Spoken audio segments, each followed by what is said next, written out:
दिल्ली के मुद्दे को छोड़कर हम आगे बढ़ते हैं, बात सरहदों की करते हैं। ऐसा लगता है कि चीन ने पूरी दुनिया के साथ दुश्मनी करने की ठान ली है, तभी तो वो किसी के साथ भी दोस्ती का हाथ मिलाने के मूड में नजर नहीं आता।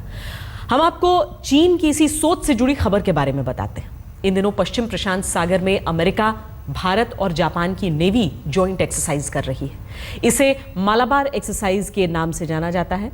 अब इस एक्सरसाइज से चीन का कोई सीधा नाता तो है नहीं, लेकिन चीन की आंखों में मालाबार एक्सरसाइज की तस्वीरें तीर की तरह चुभ रही हैं। अपनी इसी जलन के असर में बुधवार को चीन का एक जासूसी जहाज अमेरिका के एयरक्राफ्ट कैरियर जॉन सी स्टैनिस का पीछा करते हुए उसके बेहद नजदीक तक पहुंच गया। इसके बाद माना जा रहा है कि चीन भारत, अमेरिका और जापान की मालाबार एक्सरसाइज की जासूसी करवा रहा है। लेकिन चीन ऐसा क्यों कर रहा है? आखिर उसे मालाबार एक्सरसाइज की जासूसी करवाने की जरूरत क्यों महसूस हो रही है? इन सवालों का जवाब आपको हमारी इस रिपोर्ट से मिल जाएगा।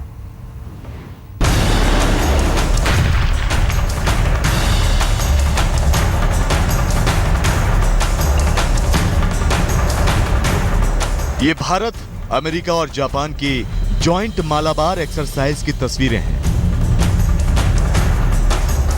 जिन्हें देखकर आपका मन हिलोरे खा रहा होगा। लेकिन पश्चिम प्रशांत महासागर में चल रही मालाबार एक्सरसाइज को देखकर चीन मन ही मन मचल रहा है।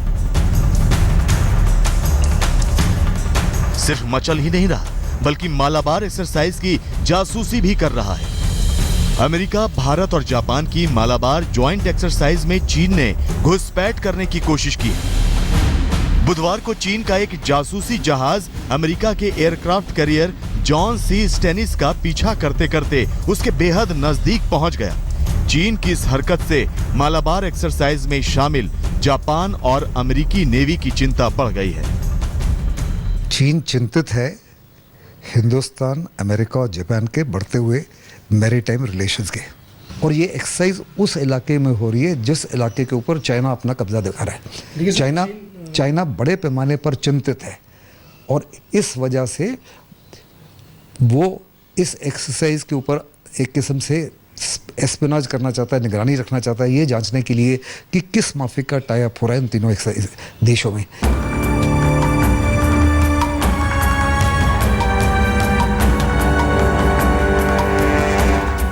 मालाबार एक्सरसाइज से चीन इसलिए भी चिढ़ा हुआ है क्योंकि चीन पश्चिमी प्रशांत सागर में अपना दबदबा कायम करने में जुटा है। दरअसल चीन पश्चिम प्रशांत सागर को बाकी दुनिया के लिए अपनी सप्लाई लाइन के तौर पर देखता है। इसीलिए चीन ने अपनी पनडुब्बियों और जहाजों को साउथ चाइना सी में तैनात किया है।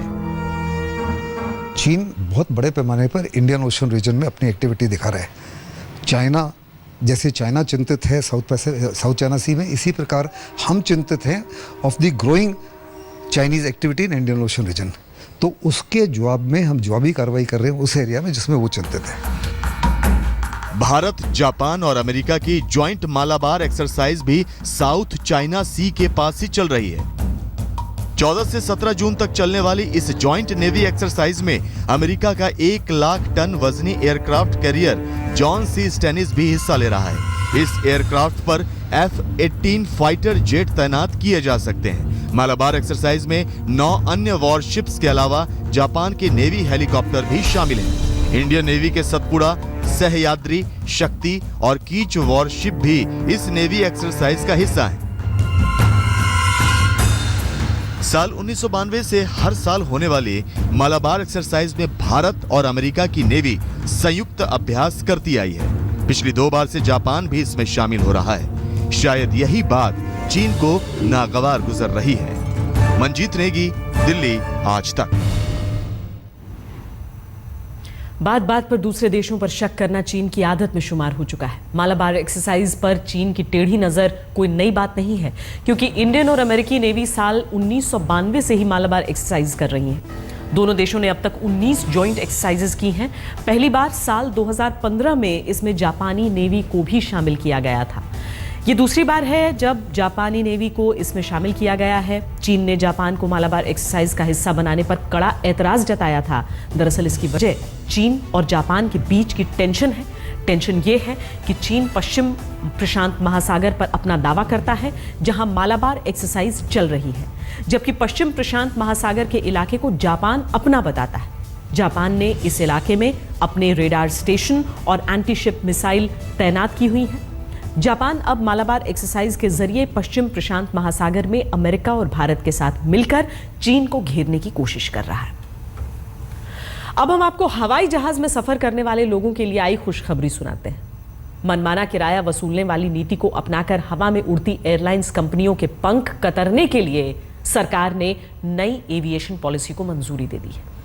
एयर पैसेंजर्स के हित में जारी नई पॉलिसी के मुताबिक एयरलाइंस कंपनियां आधे घंटे की यात्रा के लिए यात्रियों से 1200 रुपए से ज्यादा नहीं वसूल पाएंगी, जबकि 1 घंटे की यात्रा के लिए टिकट का अधिकतम किराया 2500 रुपए फिक्स कर दिया गया है।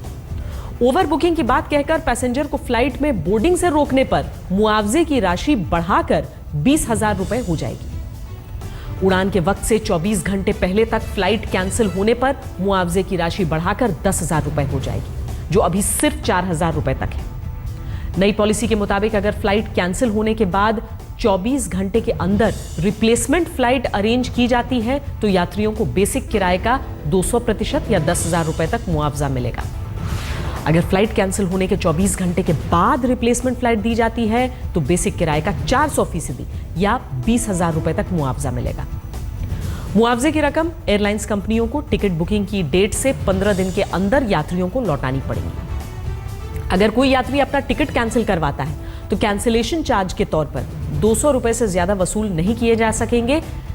अंतर्राष्ट्रीय हवाई टिकट कैंसिल करवाने पर 30 दिन के अंदर रिफंड मिलेगा, जबकि घरेलू उड़ानों के लिए टिकट कैंसिल करवाने पर 15 दिन में रिफंड मिल जाएगा। टिकट कैंसिल करवाने पर कैंसिलेशन चार्ज बेसिक किराए से ज्यादा नहीं होगा। 15 किलो के बैगेज के बाद अगले 5 किलो तक प्रति किलो 100 रुपए से ज्यादा चार्ज नहीं किया जाएगा। अभी एयरलाइंस कंपनियां प्रति किलो 300 रुपए तक चार्ज वसूलती हैं। यात्रियों की सुविधा को ध्यान में रखते हुए नई एविएशन पॉलिसी में यात्रियों की शिकायतों और सवालों के लिए सिंगल विंडो सिस्टम बनाने की योजना भी शामिल है। हवाई यात्रियों के हित में जारी इस नई एविएशन पॉलिसी को 18 महीने में फाइनल किया गया है। अब इस पॉलिसी को केंद्रीय कैबिनेट की मंजूरी मिल चुकी है और अगले 1 महीने में इस नई एविएशन पॉलिसी को लागू कर दिए जाने की योजना है।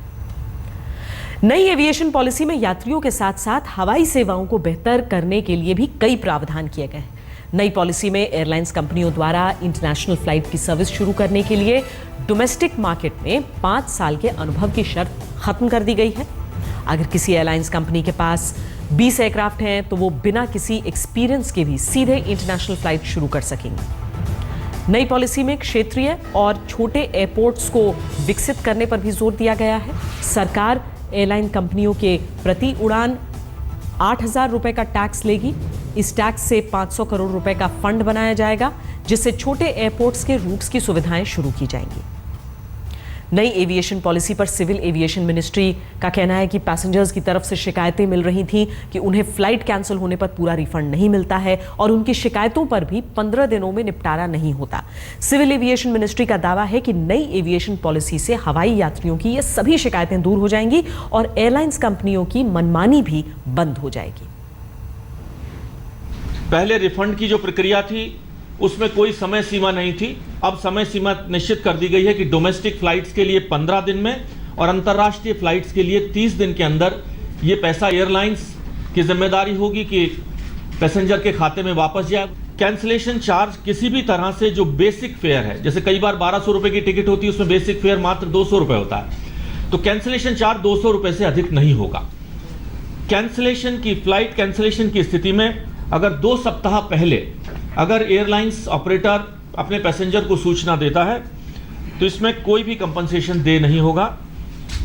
अगर 2 घंटे पहले अगर एयरलाइन ऑपरेटर पैसेंजर को सूचना देता है और तो उसके अंदर 3 तरह के कंपनसेशन दिए गए हैं कि अगर 1 घंटे की फ्लाइंग टाइम है तो 5,000 रुपये कंपनसेशन, 2 घंटे तक की फ्लाइंग टाइम है तो 7,500 रुपये कंपनसेशन और अगर 2 घंटे से अधिक की फ्लाइट है तो 10,000 रुपये कंपनसेशन दिया जाएगा।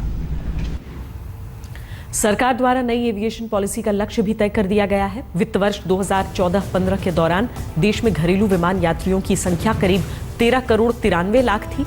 इसी दौरान अंतर्राष्ट्रीय यात्रियों की संख्या 5 करोड़ से ज्यादा थी। नई एविएशन पॉलिसी के मुताबिक साल 2022 तक एविएशन सेक्टर को 30 करोड़ और 2027 तक 50 करोड़ घरेलू यात्रियों को सेवा देने लायक बनाना है और साल 2027 तक 20 करोड़ अंतर्राष्ट्रीय यात्रियों को सेवा देने के काबिल बनाना है। और ऐसा तभी होगा जब एयरलाइंस कंपनियां यात्रियों को सिर्फ मुनाफा कमाने का मौका समझना बंद कर देंगी। उम्मीद है कि नई एविएशन पॉलिसी एयरलाइंस कंपनियों की मुनाफाखोरी वाली नीति पर नकेल कसने में कामयाब रहेगी।